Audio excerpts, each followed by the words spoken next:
yung testing ng nana niya. Nakakausap ka ba siya? Opo.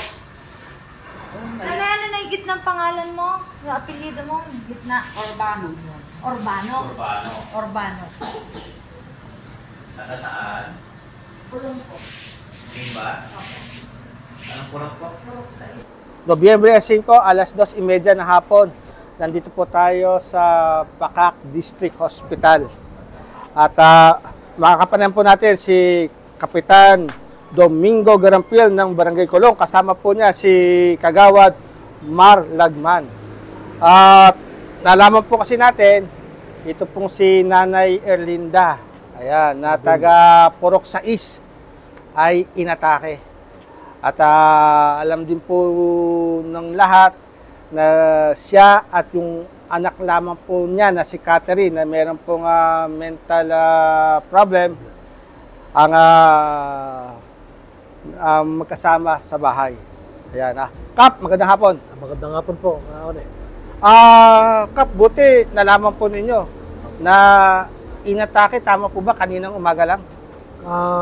Sa ngayon po sa BNS ko, kaninang sinabi niya sa akin, mga mag-aalas 10 po ng umaga na inatake nga raw po ng naatake si Tandang Orbilio na ang kinalulungkot ko po dito siya lang po yung nag-aalaga sa anak niyang may depresya sa pag-iisip. Oo po. At ito, dinala po ninyo ngayon dito sa Pacac District Hospital. Kamusta naman po ang ano mong update? Hindi po pa namin alam yung status niya dahil kapapasok po sa ospital. Malalaman po siguro mamaya kung ano po yung nangyari talaga. Kamusta naman po si Catherine? Si Catherine naman po, sa pansamantalang iniwan po namin sa mga kamag-anakan niya kasi bago po namin kinuha yung matanda, hinanap pa po namin yung mga kamag-anak niya kung saan namin pwedeng ilagat si Catherine dahil siyempre po hindi na po maalagaan ng matanda dahil inatake nga po. Opo. At meron palang kamag-anak siya dito sa Gimba, no? Sa ngayon po sa mga nakakalap naming mga impormasyon, meron din po palang kapatid si pangalan ko Mare? Hindi, yung Nanay Erlinda. Nanay Erlinda Orbilio na may kapatid po sa Kawayang Bugtong. Opo. Tsaka sa Kabarwan. Kaya siguro po mananawagan na ako sa mga kamag-anak niya. Opo. Especially sa mga kapatid na baka pwede pong puntahan nila dito sa Pacac yung kanilang kapatid.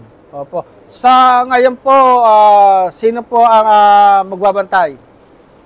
Meron po kaming nahanapan na kamag-anak, pamangkin po yata, taga Kabarwan po. Kabarwan, yung kapamangkin po ang magbabantay. Opo. Opo. At buti naman po,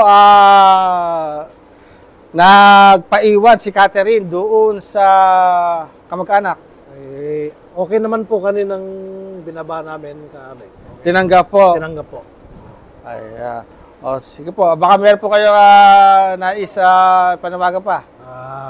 Nananawagan na lang po ako. Ulitin ko sa kapatid ni Mang Erlinda Orbilio na nandito na po sa Pacac. Kawawa naman. Pagtulong-tulungan po natin para po gumaling. Kasi po nagkausap na rin po kami ni Ma'am Elaine. Paggaganda po yung sitwasyon ni Mang Erlinda, dadalhin na po namin sa shelter. Shelter. Opo. Kamusta? Pwede rin po kayang maisama si Catherine? Yun po yung pag-uusapan po namin ni Ma'am Elaine, Ma'am Kaone, kung pwede. Ayan. Maraming salamat, Kap. Maraming salamat po. Yan, turnover po muna natin yung anak. Ayan.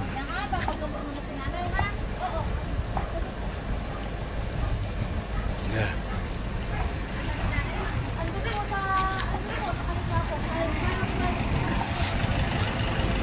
Boss, dyan na tayo dumaan sa Triala. Regression lang, ano?